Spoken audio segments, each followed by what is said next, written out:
Everyone, welcome back to my YouTube channel. तो आज की जो 22 मई की करंट अफेयर्स क्लास हुई है कुमार गौरव सर के द्वारा, उसके मैं हैंड रिटन नोट्स के रूप में इस क्लास को लेकर आई हूँ।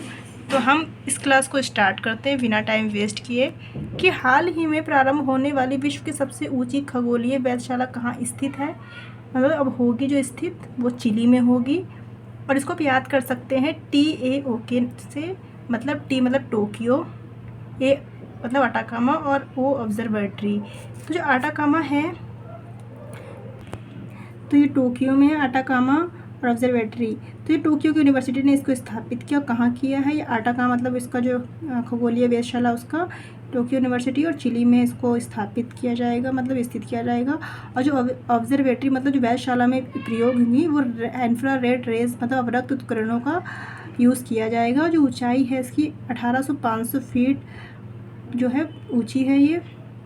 और चिली की जो राजधानी में सैंटियागो है, और यहीं पे एक पर्वतमाला होती है, मतलब एडिस पर्वतमाला यहाँ पे पाई जाती है।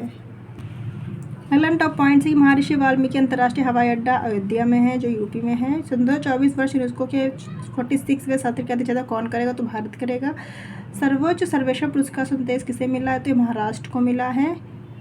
और पहले मल्टी स्पोर्ट बीच गेम्स का चैंपियन कौन है, तो ये MP है, और हुए कहाँ, ये दीव में हुए हैं। क्वेश्चन नंबर 2 है कि HIV वैक्सीन का सफल परीक्षण कहाँ हुआ है, तो इसका सफल परीक्षण हुआ है USA में।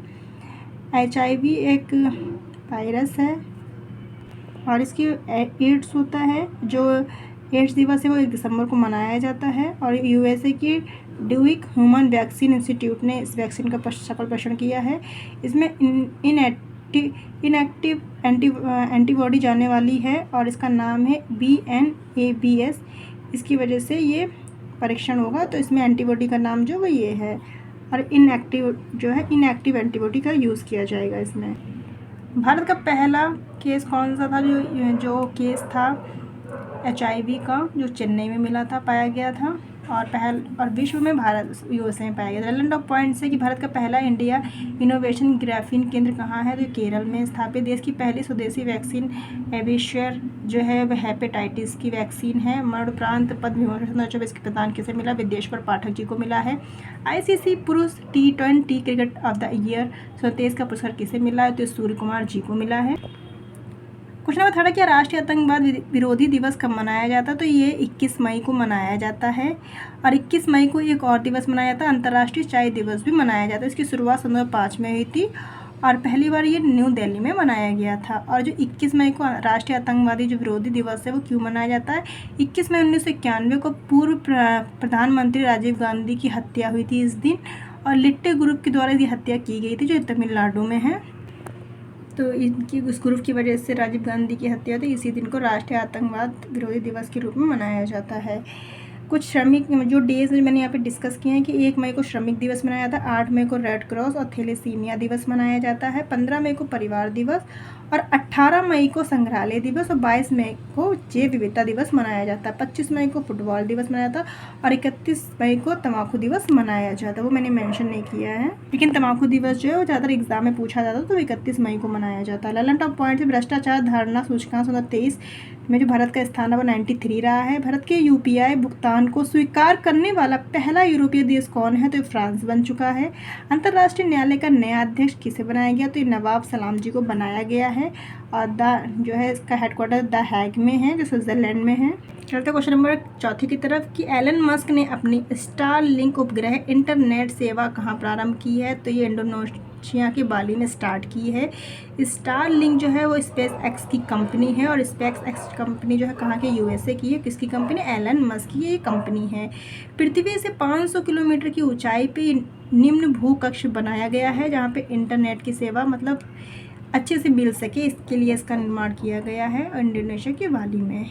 नेविगेशन सिस्टम है कौन से देश के कौन से नेविगेशन सिस्टम, इंडिया का नेविक है, USA का GPS है, और रशिया का ग्लोनस है, और चाइना का बाइडू है। ये नेविगेशन सिस्टम है इनके। लैंड ऑफ पॉइंट्स है कि PM सूर्य घर मुफ्त बिजली योजना में कितने यूनिट फ्री देने की घोषणा की गई, तो 300 यूनिट। जो अनुराग सिंह ठाकुर केंद्रीय खेल मंत्री ने 45वें शतरंज ओलंपियाड की मशाल किसे सौंपी, तो हंगरी को सौंपी है। BPCL भारतीय हवाई अड्डे पर देश का पहला हरित हाइड्रोजन संयंत्र स्थापित करे कोच्चि है वो। एशिया का सबसे बड़ा जनजातीय महोत्सव समक्का सरलम्मा यात्रा कहाँ प्रारंभ हुई, तो तेलंगाना में ये स्टार्ट हुई है। क्वेश्चन नंबर 5 है कि वियतनाम के अगले राष्ट्रपति पद पे किसे नामित किया गया, तो ये टू टॉम को नामित किया गया है। टू लैम को यहाँ पे वियतनाम के राष्ट्रपति पद पे नामित किया गया है, टू लैम को। नलन टॉप पॉइंट्स है कि दुनिया की पहली वैदिक घड़ी का उद्घाटन कहाँ हुआ, तो उज्जैन में हुआ है। देश के लोकपाल पद पर किसे नियुक्त किया गया, तो अजय माणिक राव को किया गया है। INS जटायु का उद्घाटन कहाँ हुआ, तो ये लक्षद्वीप में हुआ है। प्रो कबड्डी लीग के 10वें संस्करण चैंपियन कौन बना, तो पुनेरी पलटन बन चुकी है चैंपियन। क्वेश्चन नंबर 6 है कि हाल ही में वर्ष 2029 में AFC महिला एशिया कप की मेजबानी करने वाला पहला मध्य एशिया देश कौन बन चुका है, तो ये उज्बेकिस्तान है, जो सन 2029 में AFC महिला एशिया कप की मेजबानी करने वाला पहला देश बन चुका है। और जो 26 अभी आने वाला है, 26 में जो बनेगा वो ऑस्ट्रेलिया इसका होस्ट बनेगा। घोषणा जो हुई थी 34वां जो बैठक हुई थी 34वीं इसकी थाईलैंड बैंकॉक में, तब इसकी घोषणा की गई थी इसके लिए। सन 2022 में होस्ट भारत रहा है और जीतने वाली कौन था, वो चाइना था। वैसे महिला एशिया कप की शुरुआत कब हुई थी, तो 1975 में इसकी शुरुआत हुई थी। ललन टॉप पॉइंट से BSF की महिला स्नाइपर कौन है, सुमन कुमारी दी है। भारत का पहला AI शिक्षा आइरस कहाँ है, तो किसने लॉन्च किया, केरल ने लॉन्च किया है। नहीं, PM नरेंद्र मोदी ने सेला सुरंग का उद्घाटन अरुणाचल प्रदेश में किया है। 700 टेस्ट विकेट लेने वाले दुनिया के पहले तेज गेंदबाज कौन बन चुके हैं, तो ये एंडरसन जी बन चुके हैं, जो इंग्लैंड के रहने वाले। इन्होंने कुछ समय पहले संन्यास लेने की घोषणा की है, संन्यास की, तो इन्होंने घोषणा कर दी है क्रिकेट से।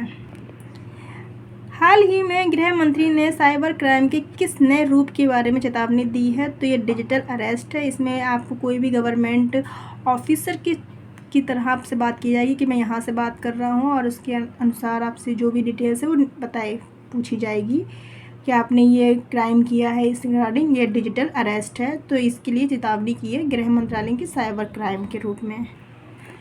तो ये इसके बारे में है कि अगर आपके पास ऐसा कोई फ़ोन वगैरह आता है और वो बताया जाता है कि मैं इसका यहाँ से बोल रहा हूँ या पुलिस वाला हूँ या कहाँ का हूँ, आपने ये क्राइम किया, पैसे दीजिए, तो ऐसी कोई भी कॉल नहीं उठानी चाहिए और ऐसी बात भी नहीं करनी चाहिए। किसी को बिना जाने पैसे नहीं देना चाहिए। तो अगर आपको ये वीडियो पसंद आई है तो प्लीज़ आप इस वीडियो को लाइक कीजिएगा और हमारे चैनल को सब्सक्राइब कीजिएगा। मिलते हैं नेक्स्ट वीडियो में, बाय।